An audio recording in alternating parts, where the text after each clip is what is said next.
So I'm Jeff Ruberti. I am the CEO and founder of BrilliantStrings Therapeutics. The company is a direct protein therapy company where we take advantage of the mechano-sensitivity of collagen. It inherently knows how to build structure already. So our theory is that if we get the right kind of collagen into the right place at the right time and under the right forces, it will automatically build structure to resist those forces. And I believe that sort of what we call a thermodynamic inversion, meaning that, and I use this, I call it the teenager law, is that the forces produce the structures that then resist the forces that produce them. And this is an inversion thermodynamically, meaning that most materials get out of the way of load. They break or fracture, they get out of the way. But collagen, and this is what we've discovered and what the company is taking advantage of, is mechano-sensitive, and it seeks positions of high load. And that's what we're actually capitalizing on when we deliver collagen to the injury. We know it's going to try to find its way into the path of load and repair the tissue all by itself. And that's why this isn't really a cell therapeutics company, it's a materials therapeutics company, and we take advantage of mechanochemistry and mechanobiology. So this is a true mechanotherapeutic and one of the first in class. So from industry, what we're looking for our next round of funding, which is what we call a Series A.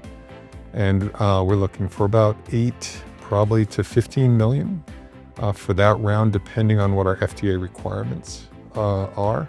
And that will be to take our larger rabbit study data, turn it into a protocol to get us to humans. So we may need another interim large animal study with, say, a bigger animal, perhaps pigs or sheep. Or we may be able to go straight to humans. In any case, we do need another round of funding to bring the technology to the next level and de-risk it even more. Other things that industry can do for us, perhaps there's a CRO out there will help us engineer our cells and help us produce our collagen at scale. That could be quite helpful as a support for the company. And also, I think we would eventually be looking for manufacturing space and manufacturing expertise that's GMP, which is what you need to produce a therapeutic that can go into humans. So CLI at Northeastern, I've actually known them for a long time. Back in 2019, I had asked them for some gap funding, and they provided it. And we got our first animal data from that gap funding. It was very, very instrumental, helping us connect with very important players to tune our message and tune our team.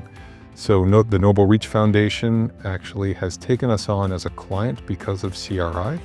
We're also getting help with funding one of our first co-op students from CRI.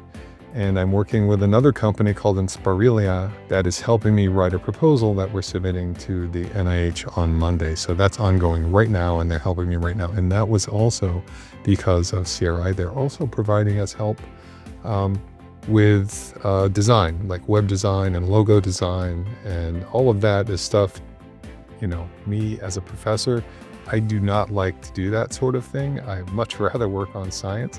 So they're helping take that burden off of me a little bit. And I think they've been very, very, very instrumental.